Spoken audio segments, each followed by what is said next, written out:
بسم اللہ الرحمن الرحیم۔ السلام علیکم۔ ہلو پاکستان، جہاں کہیں بھی ہیں، آپ کے لیے میری نیک تمنائیں اور دعائیں۔ پہلا جو سوال میں آپ کے سامنے ریز کرنا چاہتا ہوں، بڑے امپورٹنٹ ہیں، 3-4۔ ابھی ایک سینئر لیڈرشپ کی میٹنگ بھی ہوئی ہے، اب ایز پارٹ آف دیٹ کچھ بات وہ بھی آپ سے میں کروں گا۔ لیکن حکومت کس کی ہے پاکستان میں؟ وہ کون ہے جو پہلے تھا نا، کون تھا جو حکومت لے کے آیا؟ وہ تو حکومت مان گئی ہے کہ سائفر ہے، اور اگر سائفر ہے تو پھر اس کے 3 نتیجے ہیں۔ اس کا پہلا نتیجہ یہ ہے کہ سائفر میں لکھا ہوا تھا واضح طور پہ کہ عمران خان کو ہٹاؤ، اور ظاہر ہے پی ڈی ایم کو لانا تھا، تو اس کا مطلب ہوا شہباز کو لاؤ۔ یعنی ایک نیک نیت کلین آدمی اس کو ہٹا کے ایک بد نیت اور جس کا بہت برا پچھلا سارا ریکارڈ ہے منی لانڈرنگ کے حوالے سے اور مختلف کرائمز کے حوالے سے، اس کو لگایا جائے اور گورنمنٹ پوری کی پوری جو ہے وہ اس طرح کی ہو۔ یہ ہو گیا ایک سوال۔ دوسرا سوال بہت امپورٹنٹ ہے کہ اس گورنمنٹ کے آنے کے بعد جو جھوٹ بولنے کی ماہر ہے مریم، انہوں نے یہ کمپین چلائی کہ میں گرفتار ہوئی تھی اور میرے ساتھ بڑی زیادتی ہوئی ہے اور بڑا میرے ساتھ ظلم ہوا ہے، اب میں بری ہو گئی ہوں، میں ونڈیکیٹ ہو گئی ہوں۔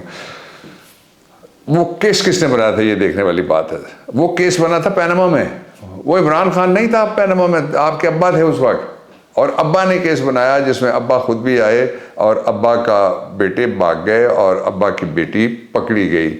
وہ آپ کو سزا کس نے دی تھی؟ یہ گورنمنٹ نے سزا دی تھی؟ نو، جب ہماری گورنمنٹ آئی تو آپ کو سزا عدالت نے دی تھی۔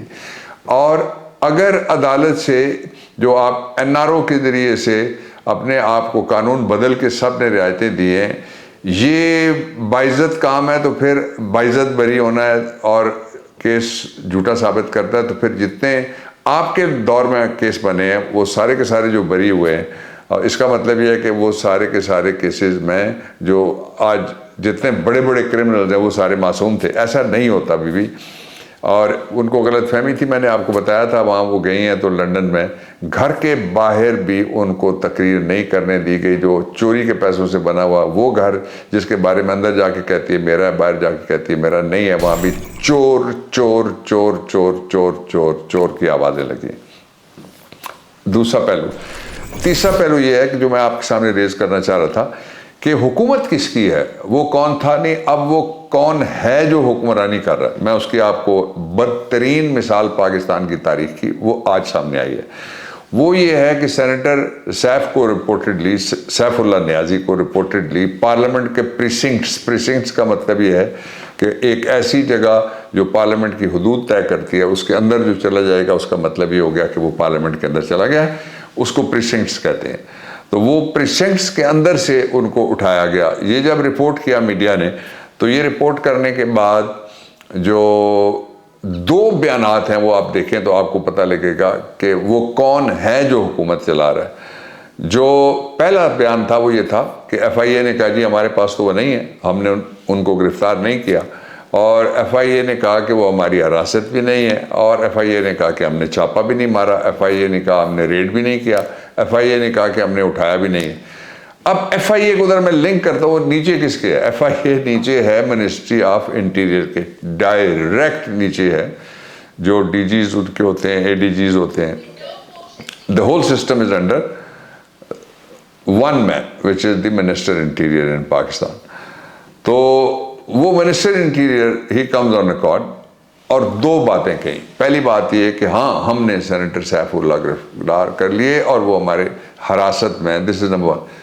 آپ یاد رکھیے گا کیونکہ کل اس میں میں بڑی امپورٹنٹ بات آپ کے سامنے رکھوں گا، کھلے گی کل، وہ 24 گھنٹے میں تقریباً کھلے گی، کہ سینیٹر سیف اللہ ہمارے پاس ہیں، گرفتاری کی تصدیق ہو گئی۔ کس نے کی؟ وہ جو ایف آئی اے کا انچارج منسٹر ہے۔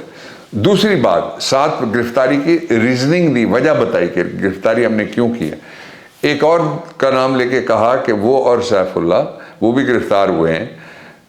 ان دونوں نے جو انکوائری تھی اس میں پیش ہونے سے انکار کیا تھا، اور اس لیے کہ وہ چونکہ انکوائری میں پیش نہیں ہو رہے تھے لہٰذا ہم نے ان کو گرفتار کر لیا۔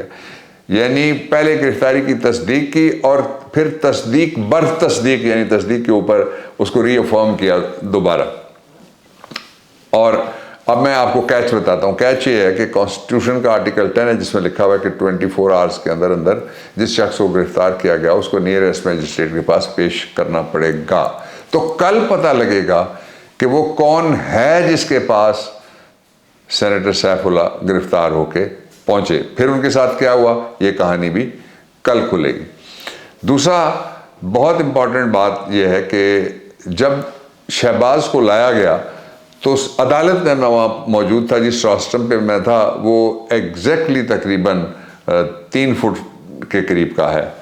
اس پہ ایک طرف میں کھڑا تھا اپنی سائڈ پہ, میرے ساتھ اس امپورٹڈ وزیر اعظم امپورٹڈ وزیر خارجہ دونوں کو بلایا گیا اور ان سے پوچھا گیا کہ آپ حکومت چلا لیں گے. انہوں نے کہا جی ہم اکانومی ٹھیک کریں گے, اللہ کی مہربانی سے جس طرح میں بھیک مانگنے نہیں آیا, ساری قوم محنت کرے گی, کھاؤ تسی لٹو تسی باہر تسی لے جاؤ, قوم محنت کرے گی. قرض قوم ادا کرتی ہے, اس میں سے جو آپ کا فرض یہ ہے کہ جو بھی آپ مرض یہاں چھوڑتے ہیں اور زر اس کو اٹھا کے آپ باہر بھاگ جاتے ہیں. اس لیے وہاں کمٹمنٹ یہ تھی, اور پھر بڑے معتبر ادارے تھے جن کا یہ بیان آ گیا. انہوں نے کہا جی کہ دیکھیے گا کہ کس طریقے سے یہ ٹھیک کر دے گا اکانومی کو. اب جو اکانومی ہے وہ کیا ٹھیک ہوتی ہے؟ شہباز شریف پریس کانفرنس کر رہے, پوری پریس کانفرنس عمران پھر عمران سے شروع ہوتی ہے, درمیان میں عمران اور پھر آخر میں بھی عمران پہ وہ پریس کانفرنس ختم. سیلاب کے بارے میں کون بات کرے گا؟ سیلاب والوں کا کون حال پوچھے گا؟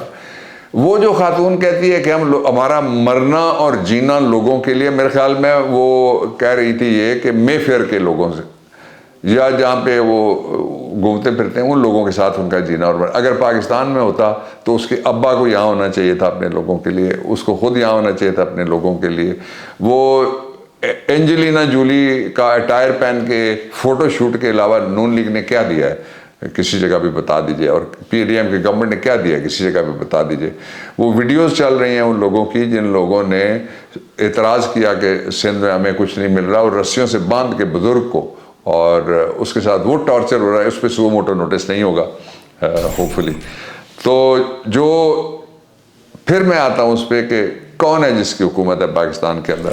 تو شہباز اب سیلاب بھول گیا, وہ اس کو ایک چیز یاد رہ گئی, وہ ہے عمران. اس کا اور جو ہذیان میں نے کل کہا تھا وہ اس لیے کہ اس ہذیان کو اظہار ہے وہ اس بات کا کہ بہت شدید گھبرائے ہوئے, بہت شدید دباؤ میں ہے گورنمنٹ اور ان کا مستقبل خطرے میں ہے, امیڈیٹ مستقبل. ایک اور واقعہ ہوا ہے جو کراچی میں, وہ بھی میں آپ سے شیئر کرنا چاہتا ہوں. کراچی والا جو واقعہ ہے وہ یہ ہے کہ ہم وہاں پہ جلسہ کرنے جا رہے ہیں. میں ایک امپورٹنٹ اعلان ہے ابھی جو طے ہوا ہے کہ ہم لوگوں نے کچھ نے پروپیگنڈا کیا کہ جی اب وہ الیکشن نہیں لڑیں گے, آگے چلے گئے.